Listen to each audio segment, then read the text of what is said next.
Halo semuanya, selamat datang kembali di channel ini. Admin harap kalian semua dalam keadaan baik-baik saja. Oke, di video kali ini admin akan membahas mengenai Mobile Suit Penelope dari Mobile Suit Gundam Headway yang merupakan request dari sobat awam kita ya. Tapi sebelum kita bahas, jangan lupa buat tekan tombol subscribe di bawah video ini sebagai bentuk dukungan kalian terhadap channel ini. Oke, kalau sudah subscribe, langsung gas aja kita bahas. Oke, Mobile Suit Penelope atau bernomor model RX-104FF Penelope merupakan unit FF atau Fixed Flight dari Odysseus Gundam. Bisa dibilang Penelope ini hanyalah sebagai unit terbang pelengkap yang dipasangkan ke tubuh Odysseus Gundam. Nah, untuk Odysseus Gundam sendiri ini memang kurang disorot. Di filmnya pun kita taunya udah dalam bentuk unit Penelope-nya, ataupun juga di novelnya, Odysseus Gundam ini hanyalah sekedar sebuah mobile suit dengan sisa-sisa konsep desain Gundam. Ya bisa dibilang nama Odysseus ini jarang banget disebutin sebagai bagian dari Penelope. Ya kita taunya ya sudah dalam bentuk Penelope-nya. Nah, namun nama Odysseus Gundam sendiri pernah disebutkan dalam katalog Anaheim Electronic Gundam History 2002 kalender yang dirilis pada tahun 2002, yang mana dalam katalog tersebut disebutkan Penelope yang merupakan pelengkap opsional dari Gundam Odysseus, yang mana nama Odysseus sendiri diambil dari seorang raja serta juga pahlawan dari mitologi Yunani yang dikenal karena kecerdasan dan kecerdikannya. Nah, rupanya nama Odysseus ini ada hubungannya dengan asal kata nama Penelope. Nah, rupanya berdasarkan sejarah, nama Penelope berasal dari nama istri dari Odysseus itu sendiri. Diceritakan mereka memiliki kisah menarik di dalam hubungan cinta di antara mereka. Nah, diceritakan Odysseus yang akan kembali ke tanah kerajaannya setelah perang Troya mengalami banyak hambatan serta godaan selama perjalanannya. Selama perjalanannya pulang tersebut, Odysseus mengalami banyak gangguan serta godaan dari Dewi Lautan. Namun di situ Odysseus tidak tergoda akan rayuannya karena kesetiaan serta cintanya ke istrinya yaitu Penelope. Nah, dari cerita tersebut bisa admin simpulin kenapa nama Penelope sendiri lebih ditonjolkan daripada nama Odysseus. Ya karena Odysseus tidak berdaya tanpa istrinya Penelope. Begitu juga dengan Odysseus Gundam. Secanggih-canggihnya senjata teknologi yang dipasangkan pada Odysseus Gundam akan tetap tidak berdaya jika tidak dilengkapi dengan unit FF Penelope. Ya, seperti itulah. Mobile Suit Penelope termasuk ke dalam Mobile Suit generasi kelima yang dilengkapi dengan teknologi terbaru yang dinamakan Minovsky Craft. Penelope sendiri merupakan Mobile Suit prototype yang diciptakan khusus oleh Anaheim Electronic kepada Earth Federation Force atau militer federasi sebagai bagian dari peringatan 20 tahun pembuatan Gundam. Oh ya, Penelope ini juga merupakan Mobile Suit saudara dari si Gundam ya. Jadi ya sebelum si Gundam diciptakan, Penelope ini lebih dulu diciptakan meskipun bentuknya tidak sesederhana kayak si Gundam yang merupakan model kelanjutan dari Penelope. Nah, untuk ukuran Mobile Suit apalagi Gundam seperti ini, penggabungan Odysseus Gundam dengan Penelope ini bisa dibilang tergolong besar ya, yaitu berukuran 32 meter. Yang mana jika dibandingkan dengan Mobile Suit standar lainnya, ukuran 32 meter ini bahkan mengalahkan Mobile Suit federasi sejenisnya yang menurut admin besar juga, yaitu Nu Gundam. Nah, kalau bahas soal bentuknya, buat admin bentuk Mobile Suit 1 ini berasa kayak bukan bentuk Gundam lagi ya. Adanya unit Penelope ini admin berasa seolah-olah ngelihat robot dalam bentuk naga. Apalagi jika dibandingkan sama Mobile Suit saudaranya yang menerapkan teknologi sejenis yaitu si Gundam, Penelope ini modelnya jauh lebih meriah.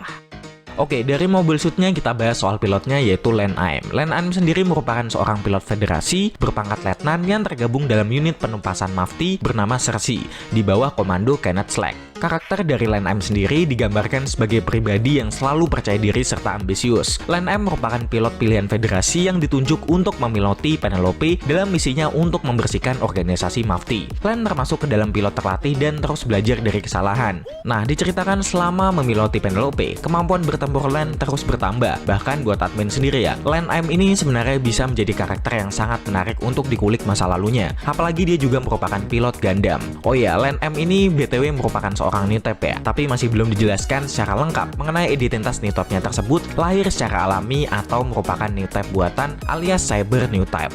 Oke, kembali ke Penelope-nya. Sekarang kita bahas soal persenjataan dan fitur apa saja yang terdapat pada Mobile Suit 1 ini. Nah, persenjataan serta fitur yang tertanam pada Penelope sendiri dapat dikatakan sama seperti Mobile Suit saudaranya yaitu si Gundam. Nah, untuk persenjataan sendiri, Penelope dilengkapi dengan Falcon Gun yang terletak di 4 bagian titik, 2 titik berada di ujung hidung dari unit FF Penelope, serta 2-nya lagi terletak di kepala Odysseus Gundam sendiri. Namun di sini Falcon Gun yang sering digunakan ialah Falcon Gun yang terletak pada FF unit Penelope. Nah, dari Falcon Gun senjata selanjutnya pastinya terdapat juga beam rifle. Beam rifle yang dipasangkan pada Penelope ialah beam rifle yang didesain khusus untuk pertarungan Penelope yang disesuaikan dengan bentuk serta ukurannya yang besar. Nah, selanjutnya lagi terdapat Mega Particle Cannon yang memiliki daya hancur yang dahsyat yang terletak di bagian bahu serta di bagian shield. Mega Particle Cannon termasuk ke dalam senjata dahsyat yang ampuh yang sering sekali juga digunakan Penelope ketika bertempur. Nah, shield dari Penelope sendiri terdapat dua, yang mana kedua shield tersebut selain dapat mengeluarkan Mega Particle Cannon juga dapat mengeluarkan Beam Saber serta beberapa rudal. Bisa dibilang shield dari Penelope ini merupakan senjata komposit yang terdapat persenjataan gabungan, yaitu sebagai pelindung, Mega Particle Cannon, rudal, serta Beam Saber. Ya, buat admin sendiri inilah alasan kenapa Penelope memiliki bentuk serta ukuran yang besar. Ya, karena persenjataan maupun amunisi yang dipasangkan Penelope sendiri ya ada banyak. Lalu persenjataan yang terakhir dan paling mutakhir dan terbaru pada era itu yang terpasang pada Penelope ialah Funnel Missile. Funnel Missile merupakan senjata yang sama yang terpasang juga di mobil suit saudaranya yaitu si Gundam. Funnel Missile merupakan misil rudal kendali yang dapat dikendalikan melalui teknologi Seikomu yang tertanam pada Gundam. Funnel Missile ini bisa dikatakan memiliki tingkat akurasi ketepatan yang lebih tinggi dibandingkan funnel biasa yang hanya sekedar menyerang dengan beam biasa. Nah, Funnel Missile ini terdapat di bagian pundak yang menyatu dengan Mega Particle Cannon. Nah, jika dibandingkan dengan mobil suit saudaranya yang juga memiliki Funnel Missile, jumlah Funnel Missile yang terdapat dalam Penelope memiliki jumlah yang lebih banyak karena disesuaikan dengan ukurannya. Oke, sekarang dari persenjataan kita beralih ke fiturnya. Fitur dari Penelope yang pertama terdapat fitur Flight Form atau semacam model mobil armor. Dalam model ini, Penelope akan bertransformasi ke dalam bentuk seperti naga, yang mana pada saat Penelope berada pada mode tersebut, Penelope dapat dengan mudah terbang dengan kecepatan tinggi atau supersonic.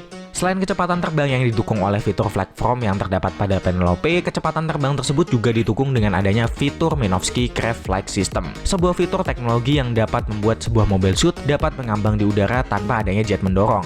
Dengan begitu, mobil suit tidak perlu memerlukan konsumsi daya secara berlebih, sehingga mereka dapat mempertahankan posisi mengambangnya. Selain itu juga dengan adanya fitur teknologi Minovsky Craft ini, Penelope juga dapat bergerak secara bebas di udara tanpa terhambat oleh efek atmosfer. Nah, BTW pengembangan teknologi Minovsky ini membutuhkan waktu kurang lebih 20 tahun, yang mana sebelumnya teknologi ini ialah teknologi yang hanya dapat terpasang pada kapal tempur seperti wet base ataupun mobil armor dengan ukuran raksasa. Namun semakin lama teknologi ini diperkecil atau direduksi agar dapat diterapkan ke dalam mobil suit, yang mana dengan adanya teknologi Minovsky ini bisa dibilang menjadi terobosan baru di era UC pada saat itu. Apalagi teknologi semacam Minovsky ini sangat jarang sekali dipasangkan ke dalam mobil suit, hanya mobil suit khususlah yang ditanamkan teknologi semacam ini. Nah, fitur yang terakhir ialah Seikomu, teknologi umum yang terpasang pada mobil suit dengan pilot New Type, yang mana fitur teknologi inilah yang mendukung adanya senjata Funnel Missile dapat dikendalikan melalui pikiran sang pilot. Menurut admin sendiri, fitur serta persenjataan yang ditanamkan pada mobil suit satu ini cukup banyak ya. Ya, karena disesuaikan juga dengan ukurannya, apalagi senjata rudalnya yang kalau udah dikeluarin berasa kayak petasan korek. Entah kenapa Gundam-Gundam di era Gundam Hathaway ini pada dilengkapi dengan persenjataan rudal, entah itu Penelope maupun si Gundam. Oke, secara keseluruhan buat admin ya, hal yang menarik dari mobil suit satu ini ialah bentuknya serta ukuran yang besar dengan bentuk kepala yang katanya mirip naga. Buat admin, kesan bentuk Gundamnya sendiri berasa kayak hilang aja, terlalu banyak hiasan di seluruh tubuhnya. Bahkan bentuk dari Odysseus Gundam sendiri sebagai bentuk dasarnya seolah-olah hilang, ketutup sama unit FF dari Penelope ini. Makanya buat admin kayak lebih afdol aja kalau disebut sebagai Gundam Penelope. Apalagi di film pertamanya kemarin kita jarang banget ditunjukin scene dimana bagian kepala dari Odysseus Gundam ini ditunjukin. Lebih ditonjolin ke unit armor Penelope-nya, apalagi pas mode terbangnya. Nah, kalau menurut kalian sendiri gimana nih soal mobil suit Penelope satu ini? Kita diskusi di kolom komentar ya. Oke, mungkin cukup sekian dulu pembahasan kita kali ini, karena pada dasarnya admin juga manusia yang penuh dengan dosa. Jika admin ada salah ucap dalam penyampaian informasi, tolong diperbaiki atau dilengkapi. Akhir kata, jangan lupa subscribe, like, komen, dan share video ini ke teman-teman kalian semua. Sampai jumpa di video-video berikutnya. Bye-bye!